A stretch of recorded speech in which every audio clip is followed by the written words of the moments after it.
Bueno, bienvenidos a Día de la Redención. Hoy estamos aquí y vamos a presentar un pequeño tema sobre las enfermedades del alma. Entonces, bueno, llamamos enfermedades del alma un poquito a prácticamente todas las enfermedades, ya que estas vienen a través de lo que llamamos el pecado, ¿no? Lo que hemos adquirido a través de la historia del hombre, lo que lleva el hombre sobre la tierra en pecado. Entonces, vamos a empezar con el estudio. Y bueno, las enfermedades del alma las podemos llamar, o como se llaman en la actualidad, enfermedades psicosomáticas, que ese es el nombre que se le da, pero bueno, entendemos que viene a referirse a lo mismo. Y les he puesto aquí una serie de indicaciones que ya la ciencia hoy en día pues reconoce que el 90% de las enfermedades se generan en la mente y el otro 10% son el resultado de herencia genética o de accidentes, es decir, factores que no dependen directamente de nosotros. Como definición, son aquellas enfermedades que son causadas por motivaciones mentales o emocionales.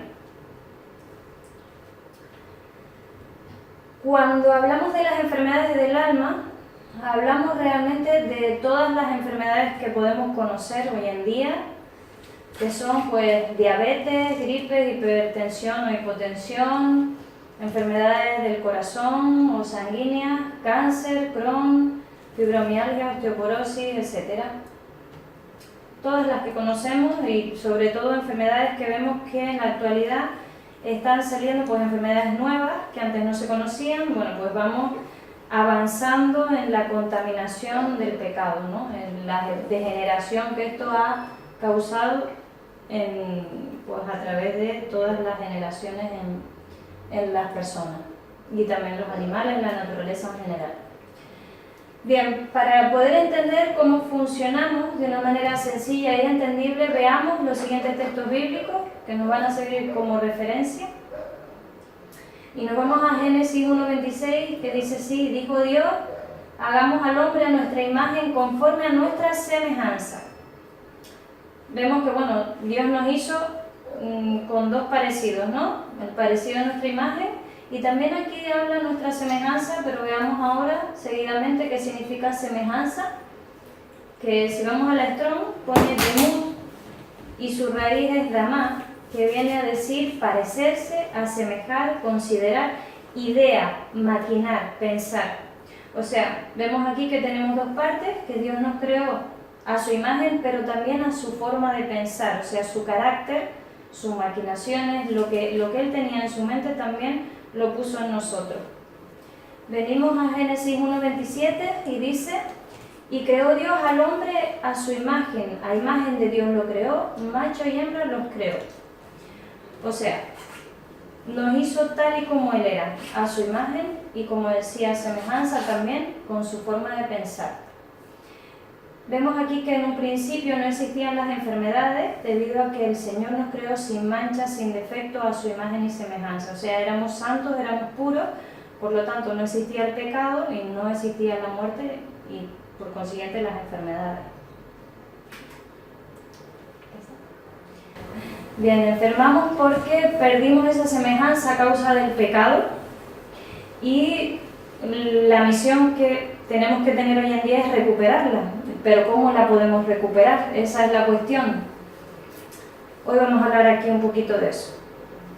Nos olvidamos, generación tras generación, de aprender de Jesús, fijarnos en Él como modelo y seguir sus mandamientos, que son el reflejo de su carácter. O sea, Dios no nos dejó abandonados, sino que puso unas leyes para que nosotros tuviéramos la posibilidad de volver a Él, ¿no? De poder recuperar la vida eterna, que es lo que nos correspondería en un principio. Entonces vamos aquí a un texto de Elena White que dice: mirando a Jesús obtenemos vislumbres más claras y distintas de Dios, y por la contemplación somos transformados. La bondad, el amor por nuestros semejantes llegan a ser nuestro instinto natural. Desarrollamos un carácter que será la copia del carácter divino. Creciendo a su semejanza, ampliamos nuestra capacidad de conocer a Dios entramos cada vez en mayor relación con el mundo celestial y llegamos a poseer el poder creciente para recibir la riqueza del conocimiento y la sabiduría de la eternidad. Palabras de vida del Gran Maestro, estas páginas que tienen aquí. Bien, como vemos aquí pone una cosa muy importante, que es que nos acercamos a Jesús por la contemplación, y por la contemplación somos transformados. ¿Cómo llegamos a esa contemplación? Bueno, entendemos que son a partir de las premisas que Él nos dio, que son sus mandamientos, que es donde podemos nosotros entender si estamos haciendo las cosas bien o mal, y también fijándonos en la vida de Jesús, lo que pone la palabra de Dios sobre cómo era su carácter. Que bueno, al fin y al cabo su carácter viene a ser los mandamientos. Vale, por favor. Y entonces tenemos aquí un texto muy interesante que quise poner de Primera de Juan, del 3, del 1 al 24.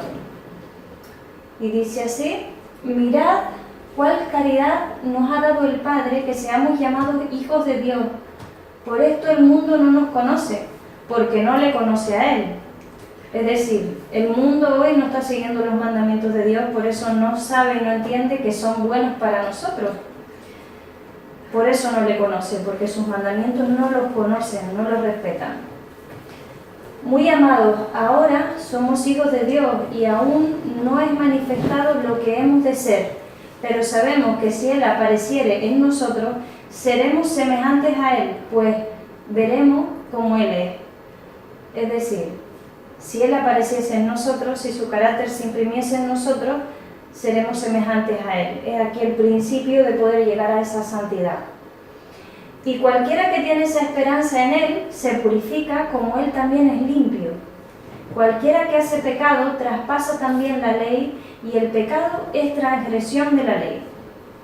Es decir, cualquiera que se aparta de la ley de Dios, conoce la muerte, es decir, transgrede la ley, con lo que llega al pecado, y entonces pues somos condenados a muerte lógicamente, y no nos estamos purificando, no estamos consiguiendo esa semejanza con Jesús. Y sabéis que Él apareció para quitar nuestros pecados, y no hay pecado en Él. Cualquiera que permanece en Él no peca, y cualquiera que peca no le ha visto ni le ha conocido. Hijitos, no os engañe ninguno, el que hace justicia es justo, como Él también es justo. El que hace pecado es del diablo, porque el diablo peca desde el principio.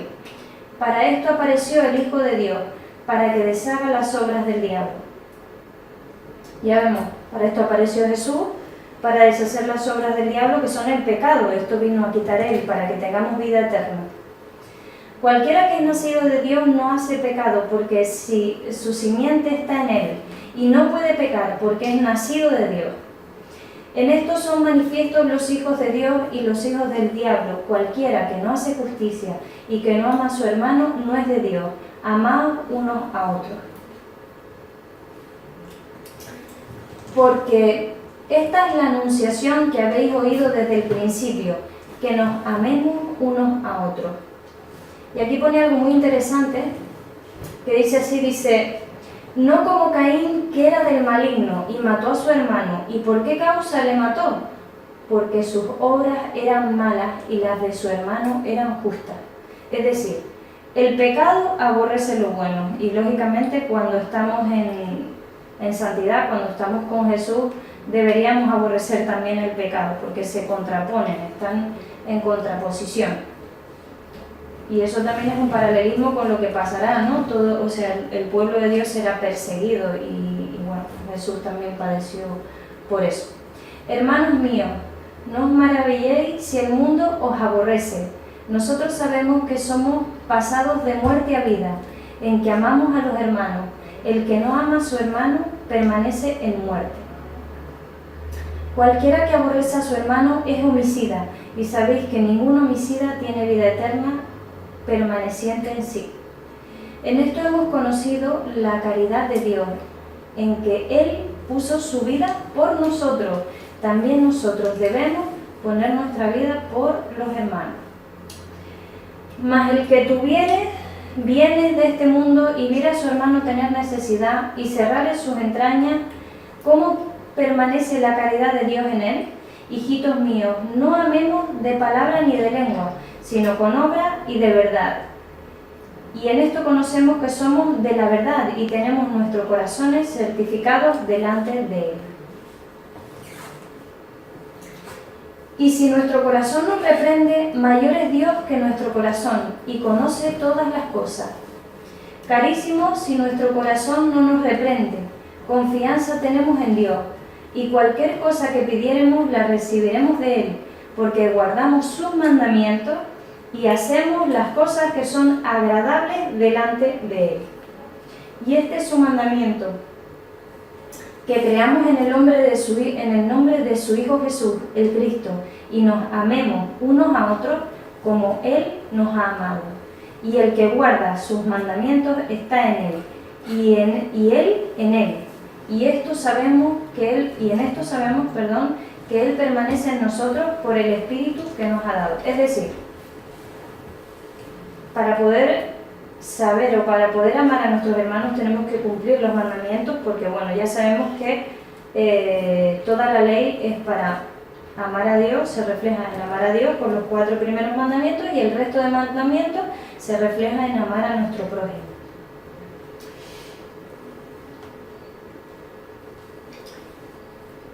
Bien, aprendemos por imitación.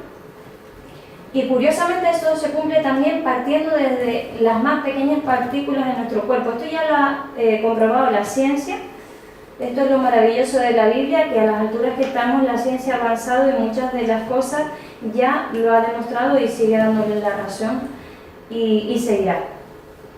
Vamos a 1 de Juan 1:1 y pone algo muy curioso, que pone: lo que era desde el principio, lo que hemos oído, lo que hemos visto con nuestros ojos, lo que hemos contemplado y palparon nuestras manos tocante al Verbo. Es decir, Juan habla aquí que ellos conocieron a Jesús con todos sus sentidos.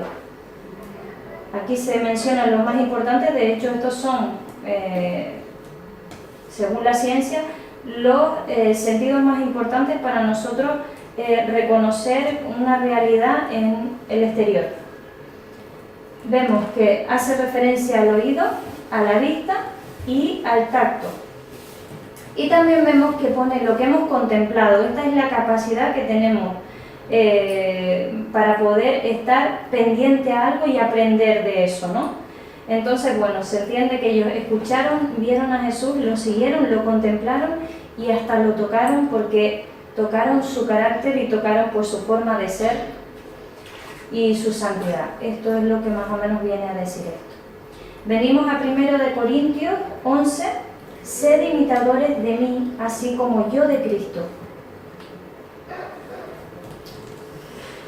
Bien, bueno, para dar importancia a toda esta teoría de que aprendemos por imitación, tenemos muchos ejemplos en la Biblia, pero vamos aquí a uno, que era el ejemplo de la vida de Enoc. Y vemos que pone esto lo hemos sacado de libros de Ellen White, de Historia de la Redención, y pone así: Enoc era santo, sirvió a Dios con corazón indiviso.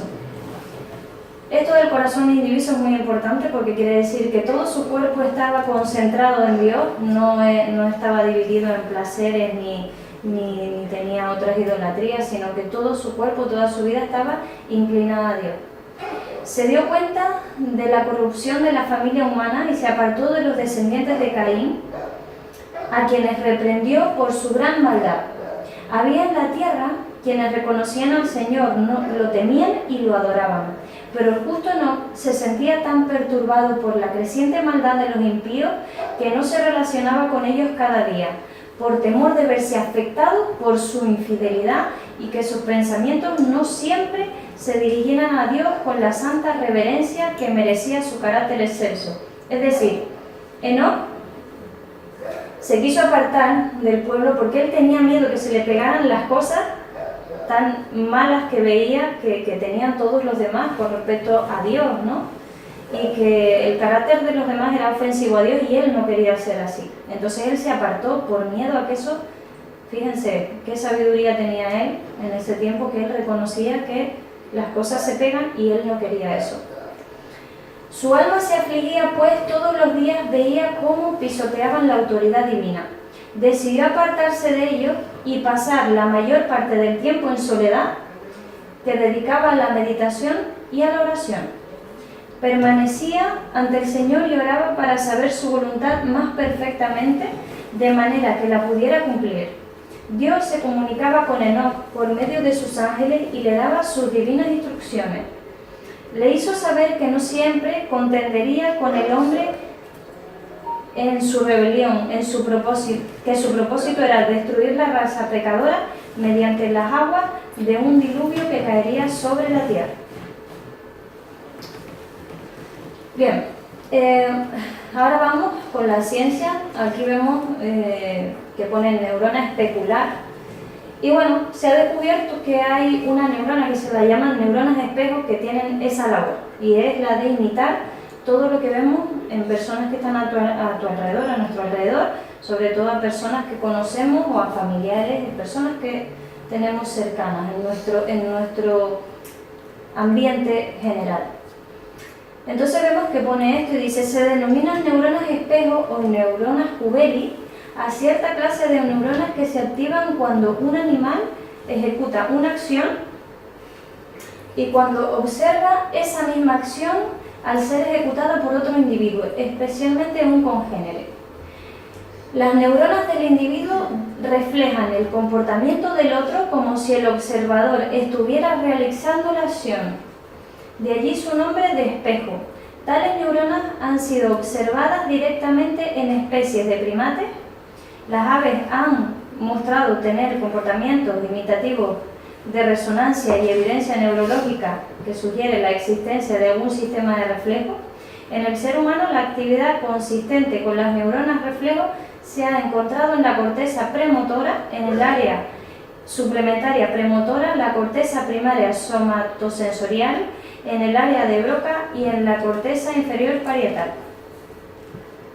Es decir, por muchas partes de nuestro cerebro y alrededor también de nuestro sistema nervioso tenemos neuronas espejo. En las neurociencias se supone que estas neuronas desempeñan una función importante dentro de las capacidades cognitivas ligadas a la vida social, tales como la empatía, capacidad para ponerse en el lugar del otro, y la imitación. De aquí que algunos científicos consideran que la neurona espejo es uno de los descubrimientos más importantes de las neurociencias en la última década. Es decir, la Biblia de nuevo tenía razón. Se nos insta a ser imitadores de Jesús, y es posible esto gracias que Dios nos proveyó de estas capacidades para que pudiéramos transformarnos, ¿no? Para que pudiéramos escapar del pecado, porque bueno, la carne es débil, pero el alma siempre está dispuesta. Bien, aquí tienen un vídeo muy interesante, que es un vídeo científico que demuestra que todo en este mundo tiende a la imitación, es decir, hasta las cosas, hasta las moléculas tienden a la imitación, y es por eso que tenemos que cuidar todo a nuestro alrededor para poder ser santos. Pone, por favor. Bien, aquí van a ver cómo estos péndulos se ponen cada uno a una velocidad, de una manera distinta, a un tiempo distinto, y cómo poco a poco, curiosamente, se van a ir poniendo igual hasta que terminan todos yendo a la misma vez.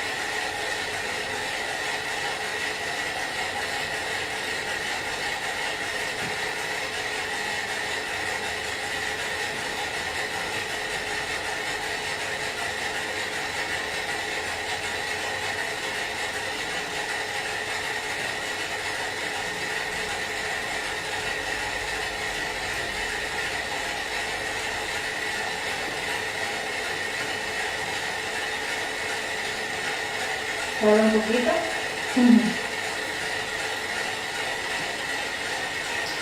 Pero fíjense, tardan unos 3 minutos más o menos en coordinarse todo. O sea, el tiempo que es necesario para que nuestro cuerpo empiece a empaparse de otras conductas, de otras tendencias que tienen otras personas, gestos, palabras, todo. Es decir, nuestro cuerpo capta las cosas bastante rápido, No es bueno exponerse realmente a situaciones que están contaminadas, a personas con comportamientos contaminados fuera de la ley, porque eso nos repercutiría aún subconscientemente, si no lo sé.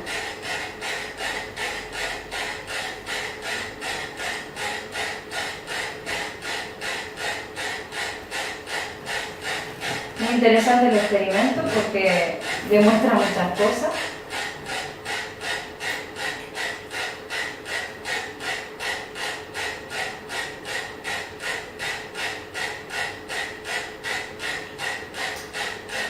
A veces en la Biblia podemos pensar que cuando se habla de una manera espiritual o para que captemos una idea o hay que interpretarlo y tal, pero nos damos cuenta que realmente se habla de una manera literal. Cuando se dice que hay que imitar, es literal. No tenemos que andarnos con búsquedas de qué puede significar eso. Simplemente Dios nos dio unos mandamientos y seguirlos es imitar a Dios. Y aquí lo estamos demostrando hoy, para que lo vean, que no solo nosotros, sino todo tiende a imitarse. Bien, entonces vemos que aquí pone en gran parte aprendemos por imitación, tomamos ejemplos del ambiente y reproducimos las conductas consideradas exitosas o premiadas socialmente. Y te pareces a lo que ves en tu familia, en tu grupo social, en tu cultura, en tu creencia. Cuidado con lo que ves. Pero la imitación va más allá de la observación de otras personas, también te pareces a lo que escuchas. Aquí vemos diferentes grupos musicales, diferentes estilos de música y vemos cómo los grupos, pues lógicamente todas las personas que componen ese grupo, esa tendencia, pues todos hacen lo mismo, todos se parecen entre sí, las formas de vestir, los gestos, todo. Bien, diferentes estudios demuestran esto. Y bueno, esto ya seguro lo conocen porque es muy conocido este señor, Masaru Emoto, que demostró que el efecto de determinados sonidos, palabras, pensamientos y sentimientos alteran la estructura molecular del agua. Es decir, si alteran el agua, nos alteran a nosotros y altera a todas las estructuras que hay en la Tierra. Bueno, sobre todo a los que estamos compuestos de agua, pero ya vemos que no solo tienes que componerte de agua, ya que los péndulos que no tenían agua también tendieron a imitarse todo. Entonces, bueno, este señor hizo un trabajo muy importante y entonces le sometía al agua antes de congelarla a una serie de vibraciones musicales y vemos cómo la primera de arriba, que es muy bonita, fue agua sometida a la canción de la Quinta Sinfonía de Beethoven, la segunda, las 4 estaciones de Vivaldi y la tercera heavy metal. Vemos la diferencia que hay entre unas y otras, pues eso también pasa dentro de nuestro organismo, si creemos que no. Entonces altera nuestra conducta.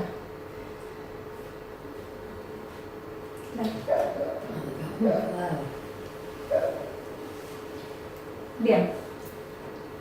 Otro estudio muy importante que realizó un estudiante de 16 años, tenía, David Merrill, también hizo un estudio con ratones y expuestos a la música, diferentes tipos de música, y fue así.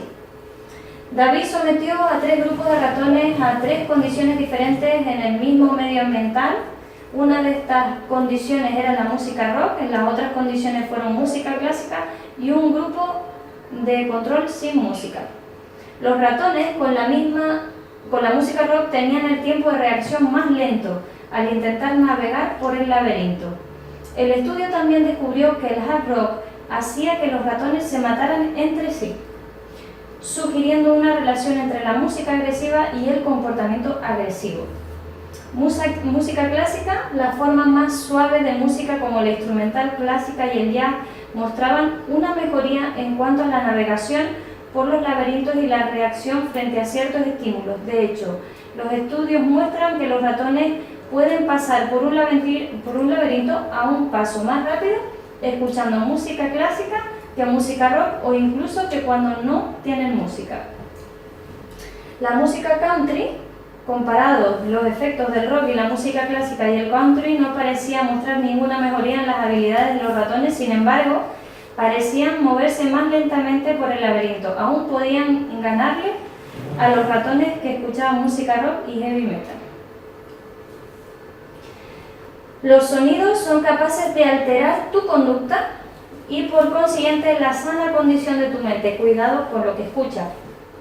Tanto la música como las palabras que escuchamos tienen la capacidad para penetrar en nuestro cerebro y activar ciertos mecanismos que son responsables de la conducta que por consiguiente se genera.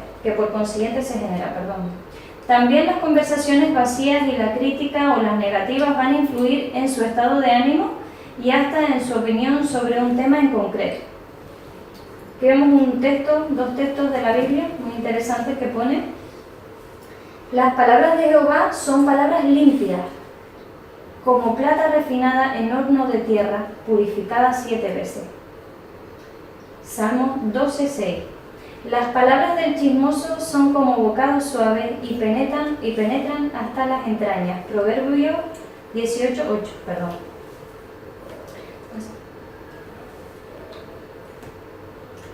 Te pareces a lo que olfateas también. En realidad, no vamos a ver hoy todos los sentidos, pero lo que queremos dar a ver es que realmente nuestros sentidos son los canales por los que entra la información a nuestro cuerpo y luego son pues asimiladas y luego nuestro cuerpo decide si las coge como suyas o no. O sea que tenemos que tener cuidado con lo que escuchamos, lo que oímos, lo que vemos, lo que comemos, todo. Así que vamos a hacer un repaso rápido por encima, pero más bien para que cojamos la idea, que es lo que tenemos que tener. Entonces, ¿te pareces a lo que olfateas? Los olores tienen la capacidad de relajarnos, de activarnos, de aturdirnos. Hoy en día nos encontramos en una sociedad que busca lobotomizarnos a toda costa para que nos convirtamos en un objeto que actúa solo por impulso, sin ningún atisbo de razonamiento lógico. Existe una conexión directa entre el órgano del olfato y el sistema límbico del cerebro. Ya sabemos que el sistema límbico es el que controla las emociones, el que genera las emociones. El sistema límbico está compuesto por un conjunto de estructuras cuya función está relacionada con las respuestas emocionales, el aprendizaje y la memoria. Nuestra personalidad, nuestros recuerdos y en definitiva el hecho de ser como somos depende en gran medida del sistema límbico, es decir, la conducta que tenemos depende en gran parte de esta parte de nuestro cerebro. Tenemos que cuidarla también. O sea, hasta lo que olemos lo tenemos que cuidar. Bien, nuestro sentido del olfato es 10.000 veces más sensible que cualquier otro de nuestros sentidos y que el reconocimiento del olor es inmediato. Otros sentidos similares, como el tacto, que debe viajar por el cuerpo a través de las neuronas y la espina dorsal antes de llegar al cerebro, mientras que la respuesta olfatoria es inmediata y se extiende directamente al cerebro. Es decir, el canal de contacto con el exterior y el cerebro es directo porque está abierto directamente. Este es el único lugar donde nuestro sistema nervioso central está directamente expuesto al ambiente. Por eso tenemos que tener tanto cuidado. ¿Somos lo que comemos? Aquí ya entramos en el sentido del gusto, nuestro sistema digestivo, y decimos así: en el estómago existen en torno a 100 millones de neuronas, muchas más de las que contiene la columna vertebral. Esta red de células permite mantener un estrecho contacto entre el sistema digestivo y el cerebro, a través de los nervios vagos, informando de todo lo que transita por el primero. Además, la llegada de comida al estómago hace que se liberen al torrente sanguíneo numerosas hormonas. Ya sabemos que las hormonas son también las que dictan parte de nuestra conducta, o más bien nuestra conducta. Así que tenemos que tener mucho cuidado con las hormonas que activamos para que no distorsionen nuestra forma de actuar. Los seres humanos estamos llenos de bacterias, aquí entramos en otro campo del sistema digestivo, tenemos más de 100 billones de microorganismos encima, de los cuales una gran parte están en nuestro intestino. Allí, entre otras cosas, participan pasivamente en el procesamiento de alimentos y liberan muchas moléculas al intestino. Algunas de ellas incluso son capaces de llegar a la sangre e influir en el resto del cuerpo. Es decir, estos pequeños seres vivos pueden incluso estimular a que nuestro comportamiento sea diferente.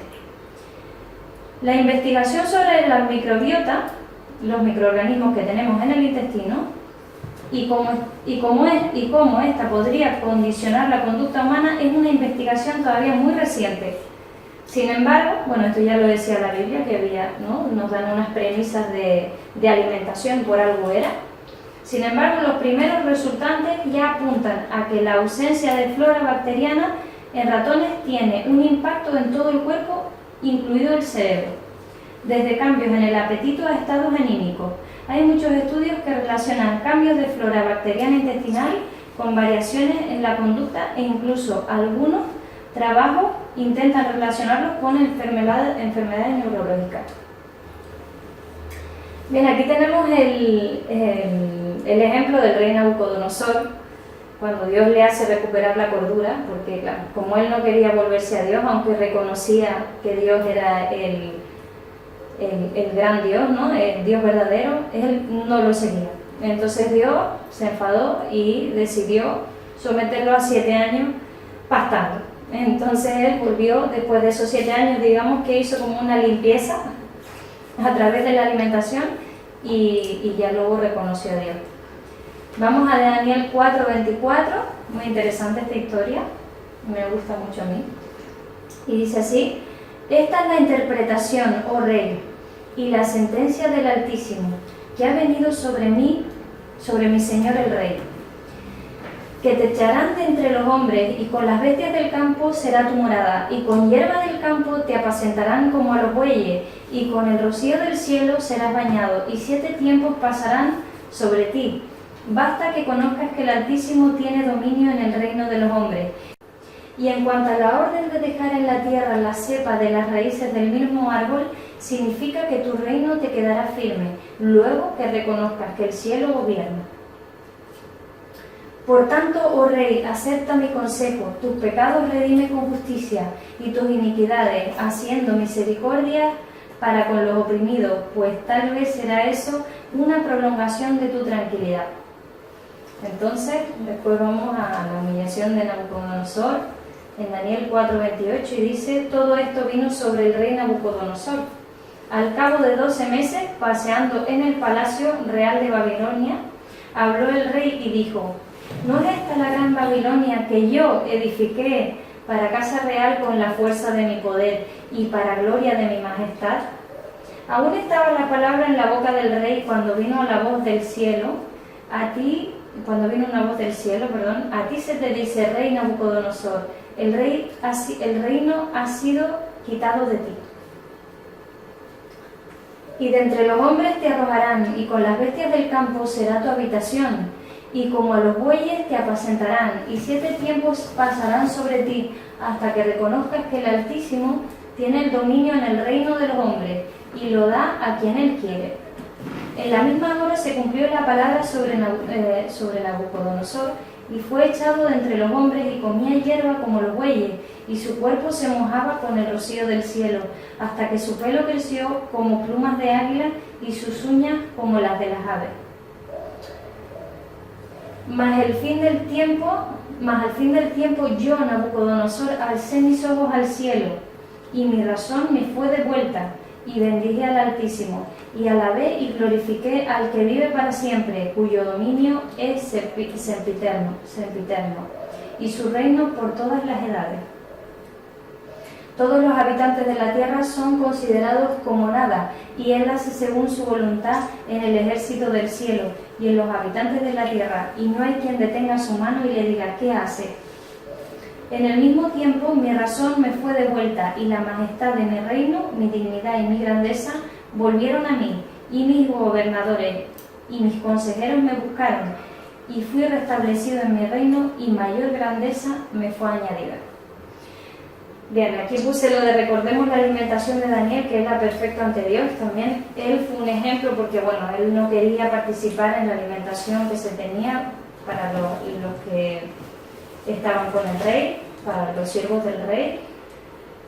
Entonces él y los demás que estaban con él siempre permanecieron con una alimentación correcta y así sus capacidades ante Dios siempre fueron correctas y su tendencia a seguir a Dios siempre fue fiel y todo lo que hizo ante Dios fue perfecto. Bien, el tema me gustó mucho porque, bueno, dice mucho de lo que somos, ¿no? Somos lo que comemos realmente. Aquí tenemos en realidad es así. Y bueno, Dios sabía lo que era bueno para el hombre. Desde un principio ya lo había dicho en Génesis 1:29. Y dijo Dios, he aquí os he dado toda planta que da semilla y que está sobre la tierra, y todo árbol en que hay fruto y que da semilla os serán para comer. Esto fue antes del pecado y vemos que después del pecado Dios le dijo al hombre que tenía también que comer hierba, no solo fruta, también hierba. Y al hombre dijo, por cuanto obedeciste a la voz de tu mujer y comiste del árbol de que te mandé diciendo, no comerás de él, maldita sea tu tierra por tu causa, con dolor comerás de ella todos los días de tu vida, espinos y cardos te producirá, y comerás plantas del campo. Es decir, antes del pecado solo frutos, y después del pecado frutos y hierbas, o sea, y plantas del campo. Aquí tenemos un texto de Elena de White, muy interesante, que dice: el alimento malsano anestesia la conciencia. Nuestro pueblo ha estado retrocediendo respecto a la reforma pro salud. Satanás ve que no puede ejercer un poder tan grande sobre las mentes cuando el apetito está bajo control, como cuando se le da rienda suelta y él está trabajando constantemente para inducir a los hombres a complacerse a sí mismos. Bajo la influencia de alimentos malsanos, la conciencia se anestesia, la mente se entenebrece y se malogra su susceptibilidad a las impresiones. Esto es muy importante porque gran razón tiene en cuanto nos enfocamos sobre todo en la alimentación que hay hoy en día, que nos alimentamos muy mal, muchas cantidades de carne, muchas cantidades de trigo, por ejemplo, manipulado, alimentos manipulados, alimentos envasados. Todo esto nos va a causar daño en nuestra mente, en nuestro sistema digestivo, toda la red neuronal que hay alrededor de nuestro cuerpo, o sea, en todo nuestro organismo, pues se va a ver afectada y por consiguiente nuestra conducta no va a ser la conducta coherente con la ley de Dios. O sea, nos va a ser muy difícil llevar a cabo la imitación de Jesús. Todo esto nos va a alejar. ¿Con cuánto cuidado deberían los cristianos controlar sus hábitos con el fin de preservar todo el vigor de cada facultad para dedicarla al servicio de Cristo? Si hemos de alcanzar la santificación del alma, cuerpo y espíritu, debemos vivir en conformidad con la ley divina. El corazón no puede mantenerse consagrado a Dios mientras se complacen los apetitos y las pasiones en detrimento de la salud y la vida misma. Lo que acabo de decir. Nuestro trabajo debe de ser perseguir y contemplar a Jesús y regresar a la santidad donde no conocemos enfermedad ni viviremos muerte segunda. Es decir, ahora porque estamos sujetos a esta vida de pecado, moriremos, pero si respetamos los mandamientos sabemos que tendremos vida eterna después y realmente también la vida que tengamos aquí pues será una vida lo mejor posible, lo más saludable posible, siempre que Dios quiera para nosotros y lo considere adecuado. En Apocalipsis tenemos varios textos, bueno, uno y luego otros dos que saqué de Elena White, que dice así, en Apocalipsis 14:1. Después miré, y he aquí el Cordero estaba en pie sobre el monte de Sión, y con él 144.000 que tenían el nombre de él y el de su Padre escrito en la frente. Cuando vemos aquí que pone escrito en la frente, significa, viene a decir, puestos en la mente. O sea, como prioridad, lo que, vamos, que son entregados a Dios por completo. Su mente, su conocimiento, su conducta son hacia el Padre, son la conducta del Padre. O sea que van a ser perfectos.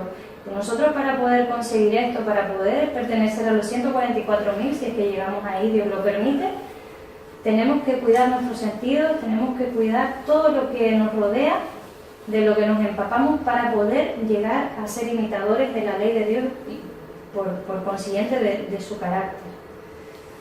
Vemos aquí dos textos de Elena de White que dice: el sello de Dios vivo será puesto únicamente sobre los que tienen en su carácter la semejanza de Cristo. Maranata 2:39. Los que reciban el sello de Dios vivo y sean protegidos en el tiempo de angustia deben reflejar plenamente la imagen de Jesús. Es decir, tenemos las armas, sabemos cómo podemos hacerlo, sabemos cómo podemos llegar a esa perfección y bueno, Dios en su misericordia nos las ha dado, y si nos entregamos a Dios podemos, junto con el Espíritu Santo y a través de estas armas, conseguir una perfección. Dios quiere que lleguemos a eso y lo podemos hacer, solo hay que querer y cuidar nuestro entorno sobre todo. Bueno, aquí hemos terminado, espero que les haya gustado mucho.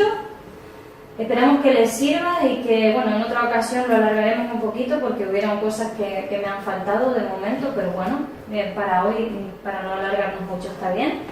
Así que nada, Dios los bendiga a todos. No se olviden de que si les gustó el vídeo, darle like, compartir con sus amigos, suscribirse a nuestro canal y bueno, Dios los bendiga a todos y hasta la próxima.